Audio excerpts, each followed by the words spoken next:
Anyway, I would like to address this clutch point article here. It's talking about Snoop Dogg versus Jamal Murray. So this is important for Knicks fans in particular because I'm a Knicks podcaster, but this is important for Knicks fans, whatever, because we know all about fans versus players. I get into that a little bit later. But right now at the present moment, the Nuggets are actually up 38-36 in game one of the Western Conference Finals, whatever. So I mean, like it's just important to talk about because when you talk about NBA teams, sports teams, and stuff like that, like you're gonna have fans. You're gonna have fans on one side, you're gonna have fans on the other. Usually, the fans, they have fun with each other. Going back at each other because this is my team, this is your team, casual stuff. But when you start to get to the NBA and you start getting like superstars involved, like you want to talk about a Snoop Dogg, Snoop Dogg, he's one of the bigger NBA fans, stars out there. It's like a tradition with the Lakers. They always had Jack Nicholson in the games, ever since like before Magic got there, he was at those games. You could just go down the line, all the different celebrities that always show up to these Laker games. But it's now it's of course Nipsey Hussle comes to mind as well. But Snoop Dogg and Jack Nicholson are two of the main fans that's always been popping up for like the last few decades. Like Snoop Dogg goes back all the way up into the '90s, and like I said, Jack Nicholson goes into like the '60s basically. So what I'm getting at here is that sometimes you get some friendly banter. So Jamal Murray, everybody's talking about the Lakers, whatever, they're kind of still writing off Denver, but Denver's I don't want to say Cinderella ride, but they've had a great ride thus far in the playoffs, and they actually been just giving teams what they asked for, exposing teams' weaknesses and stuff like that, and just taking advantage of their own strengths and stuff. So I think it's a valid fight too, man, because Jamal Murray said, "Yo, the Lakers got to defend us too," So really, the Denver is not the underdog in this thing. Really, right now with the momentum that Denver has, the Lakers and Denver are actually pretty evenly matched as far as like underdog and favorites and stuff like that. So anyway, let's get into what Snoop says. Snoop basically was like, "Yo, the Lakers are not the Clippers," and then I think he said they're gonna beat them in five or beat them in six, something like that. So I mean that's cool, man. But right now, like I said, the score is 38-36. So it's the end of the first quarter. So this is why you play the games. Right now with the Celtics and Miami, you would think that the Celtics would give them a little bit of a fight, and they have been. They went to overtime in the first game, and the second game, I think they won by like 2 points or whatever. It's been definitely 5 points that they that's how the margin's been, but they're up 2-0. They still have a chance to come back. You know what I'm saying? But when you get into fans and whatever, like that's why I appreciate Lakers fans, whatever, because they won so much throughout the years, and they have the right to be cocky. They're almost like the Yankees, if you want to compare, like whatever. So I mean, like the Yankees fans, like, because I'm a Yankees fan. Yankees fans are cocky because we never worried about winning or losing because we've won so much that it's like, yo, we've seen it all, we've won it so much, so we already had it. So it's not like we're gonna miss it if we lose. You know what I'm saying? So it's never like we never feel like we have something to lose, like as a fan. You know what I'm saying? So the Lakers kind of handle the same swag. Like I mentioned, Jack Nicholson. Jack Nicholson sitting on the sideline. He barely even says anything. Snoop Dogg is the only one over there that's really been saying anything. And you respect Snoop Dogg 'cause Snoop Dogg, he's an athlete. That's number one, and he's a hip hop star too. So both athletes and hip hop go hand in hand. So whenever he says something, it always holds a little bit more weight or whatever. But he's never been like the type to really bash players individually or really go crazy, because he's been on like on television on all the talking head shows, and he's never really came out like as like a dude that's like a rah guy that's just talking and doesn't really know what he's talking about. He really knows the game. He really is a Lakers fan. He wears the orange, about to say orange and blue, the purple and gold strongly. You know what I'm saying? So I mean, he's a hardcore fan. So if he says whatever he says about his feelings for the team, and they think that we're not the Clippers, that's just coming from a fan or whatever. So anyway, I just had to tie it into the whole Superfans superstar thing. I had to tie that into my Knicks, man. So I know I got my diehard hat here, so I'm gonna switch up, because we were talking about another team, so I gotta put another hat on there. There you go. There goes the diehard Knicks hat. So now we got to talk about these about the Knicks, man, because when you want to talk about super fans, whatever, like throughout the years, we haven't really had many of them, you know. So, but the one that sticks out the most is none other than Spike Lee, and you can put Spike Lee in the same boat as Snoop Dogg because they both been around about the same time. I think Spike Lee came out with his first like original movies, like I think in '83. I forgot that it was like some barbershop movie that he had, and then he had another movie called She's Gotta Have It, I think that came out in '86. And then 88 and 89 is when he had School Days and Do the Right Thing. So that's his timeline from the beginning of him, you know, before he really started making money, leading up to him getting season tickets and stuff like that, getting his own tickets and then getting season tickets as time went on or whatever. So you want to talk about like the 90s? I want to say like the 90s he started getting his season tickets and stuff. So, you know, this is definitely around the time when another player that you know that he's famous to clash with. I'll talk about that soon. But you know, Snoop Dogg, he also came in around, you know, about like late '80s, really early '90s, you know, with the Chronic and, you know, his own solo album. So we're talking about '92. So they both been around, you know, as far as being able to get season tickets or like to be visible out there to represent fans and stuff like that with their fandom. You know, so they basically got the same tenure, is what I'm trying to say. So, you know, I'm just gonna go ahead with it, man. The whole Reggie Miller game, Reggie Miller, like everybody hates Reggie Miller, but now hindsight, years later, with all the stuff that he was able to do, in his career, you know, you just got to tip your hat off to him. You got to give him respect, but at the time, there wasn't any respect when it came to our guy, uh, Spike Lee and Reggie Miller. So you know, we're gonna talk about it. There goes a YouTube clip there. Let's shout out the uh the page there. That's from House of Highlights, right? So I'm just gonna use a little clip there. So anyway, let me close it out for a second. So I mean, you know, it's that choke game. You know, so how did the choke game come about? Okay, cool. You know, Spike Lee's he's young at this time and he's trying to make a big name for himself. So you know, he's just going out there letting everybody know that he's a Knicks fan and stuff. So anyway, I think in the beginning they let him sit up front, but then I think he's actually paying for his seats that we find out years later he's actually paying for those courtside seats that he gets. So anyway, regardless, in the beginning he was there because he was a big star, whatever, connected with the people at the time in the '90s, especially with his movies and this that and the other. So he found himself at half court. I'm not just gonna be at courtside. So you know, he's younger, so he's up yelling and screaming, getting involved in the game. You know what I'm saying? He was at the time it was cool because the Knicks were winning and it was just funny to have a dude like that. Whatever. He's almost like a mascot to the Knicks. So up until that point, it actually was kind of cool, kind of funny. Because I felt like nobody had like a super fan like that, you know. Because I mean, you want to compare him to like Drake or something in Toronto. So when Spike was younger, he was basically like Drake back in those days. So no, I'm just thinking about it. Like I said, it was cool. He was up, you know, waving his towel and, you know, doing his clapping and almost getting on the court and stuff like that. You know, like I said, it was kind of cool until he brought it upon himself to start actually chirping to Reggie Miller. You know, and as we're gonna look at here, you know, Reggie Miller is like a master shit talker. You know, he's from LA as well. And LA is known for that, all known for talking. You want to talk about Magic Johnson and Showtime? Magic Johnson and Showtime wasn't just an isolated thing. You know, sometimes like the personality of the sports team usually trickles down into you know, pop culture, whatever, you know, just the way that people do things, whatever. So maybe the Showtime Lakers has something to do with Reggie Miller, you know, and his personality and just the showboating style that those players had at that time, you know, coming into the '90s and stuff. Maybe they had a say in that. But the Knicks were more of like a rough team. So Spike Lee kind of, I guess he felt like he could take on that persona as well. So he was trying to be rough with Reggie Miller. And you know, we can just get into this video, man. I'm gonna play it in the background here, and we could just see what he's doing here. This is the beginning of it, really.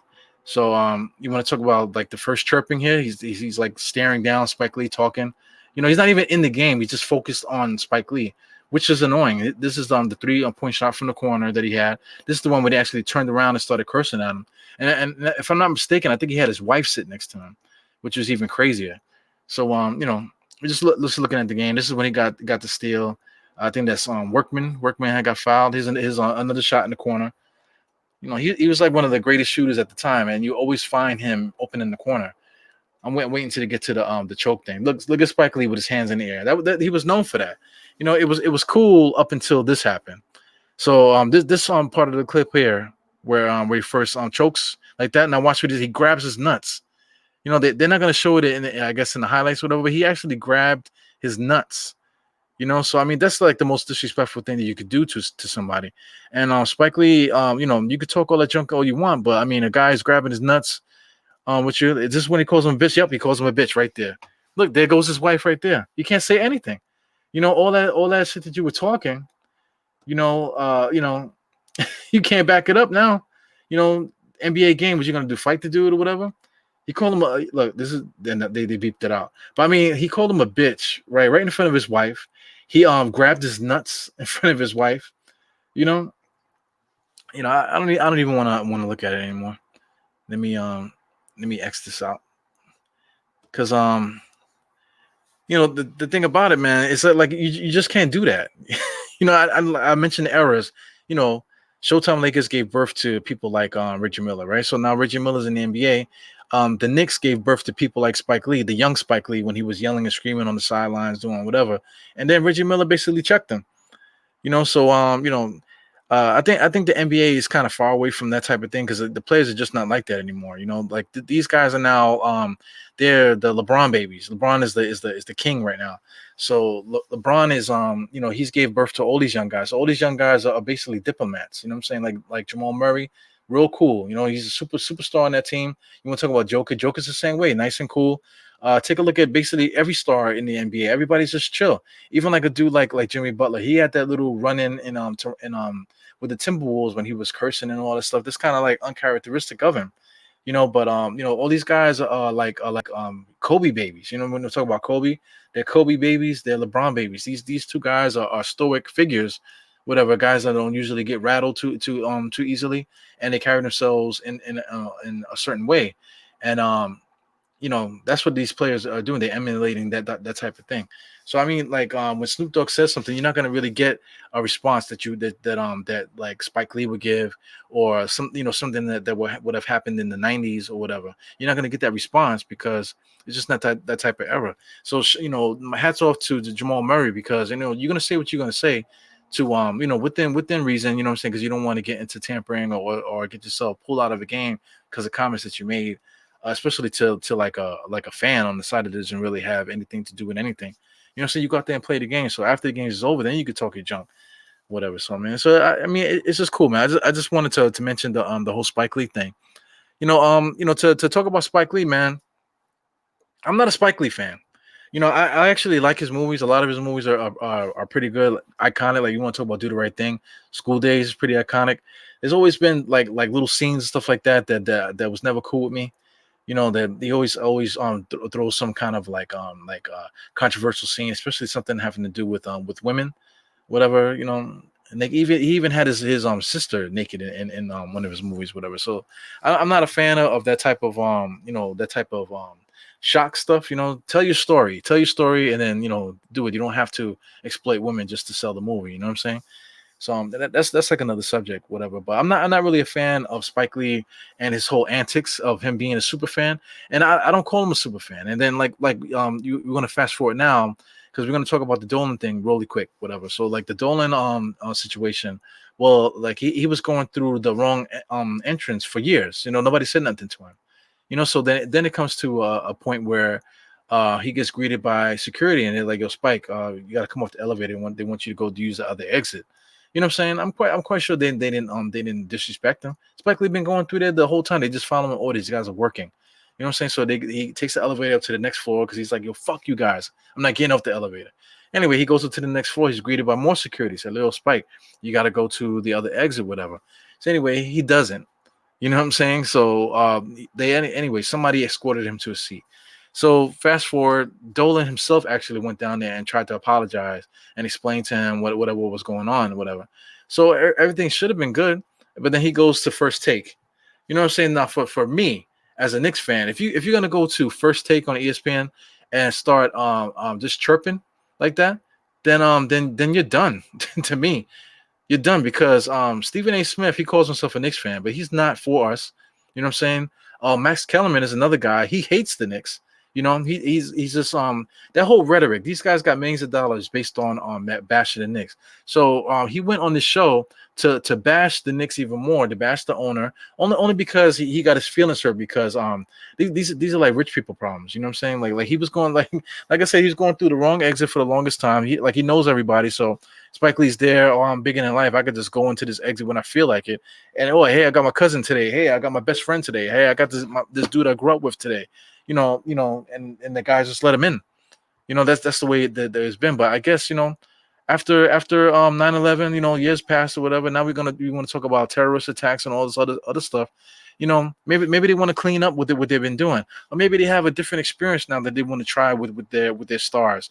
To make sure that they maybe tally up all the stars. But I know Spike Lee is kind of like above that now because that's what you know just the circumstances that made it. But you still gotta follow the protocol. Just go through the other exit. Maybe they have a surprise for you. Maybe they want you. Maybe it's easier for them to do their things because all the people that they're in charge of that are on the other side. Maybe they don't have the resources and stuff like that to go from one side of the building to the next just to accommodate Spike Lee. You know what I'm saying? So things change, man. Maybe they might have a new manager. Maybe this guy Steve Stout coming in. Maybe he has an idea to really like greet the fans and stuff like that. But I mean, you close the door on that, and you go on First Take and you do your rant. He really was ranting like a big woman, like an old woman. Spike Lee is like what 63 now, so maybe he needs like a testosterone shot or whatever. You know, I don't want to get into this in Spike Lee in that way. You know what I'm saying? But I mean, I just thought that was wrong. So it just takes away from the whole rivalry because the rivalry thing, having a super fan in that way that loves the team that much, that's great for the brand.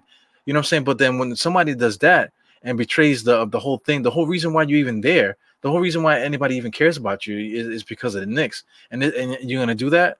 You know what I'm saying? So personally, if I own the Knicks, I would have banned Spike Lee. But of course they make it into a media firestorm, and of course Spike did that to himself as well. You know what I'm saying? So, I just don't want to hear any more of that because I know the Knicks are eventually going to start playing games, and we're going to talk about what, like probably like February. They're probably going to try to get it in for Black History Month, no doubt, because Black people love basketball. You know what I'm saying? Got to get it in before Black History Month. So we could tie it into the whole Black Lives Matter and make a big thing about it, right? So everyone could be excited about the NBA. Anyway, that's another podcast for another day. But I hope that's the end of it. Because like I said, Snoop Dogg made the comments, a little passing comment about what Jamal Murray said about that the Lakers gonna have to defend them. The Lakers aren't the Clippers. I mean, the Lakers aren't the Clippers, which is true. But Denver still has a good team, and Jokic and is gonna give the Lakers fits. Let's check out the score again too. Like I said, the game is actually in progress right now. They should be still in the second quarter. Right now, the Lakers seem to be pulling away in the second quarter. Wow, 16-1 in the second quarter. Now, I don't expect that to continue, but judging from all LeBron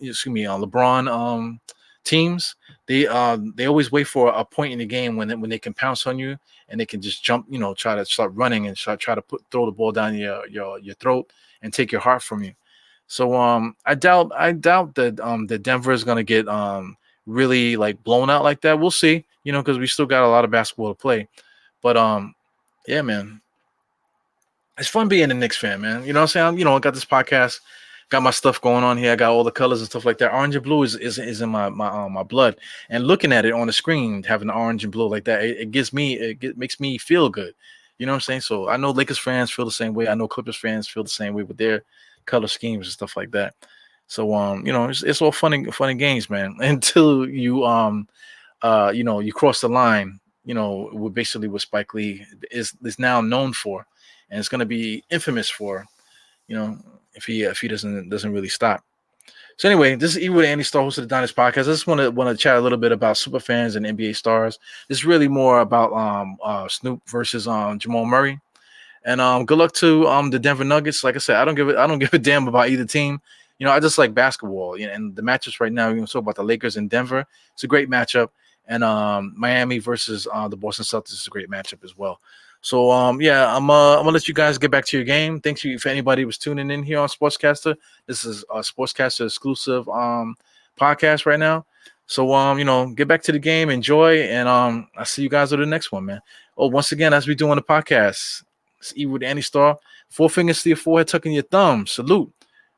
And I'll see you on the next one. All right, peace, guys.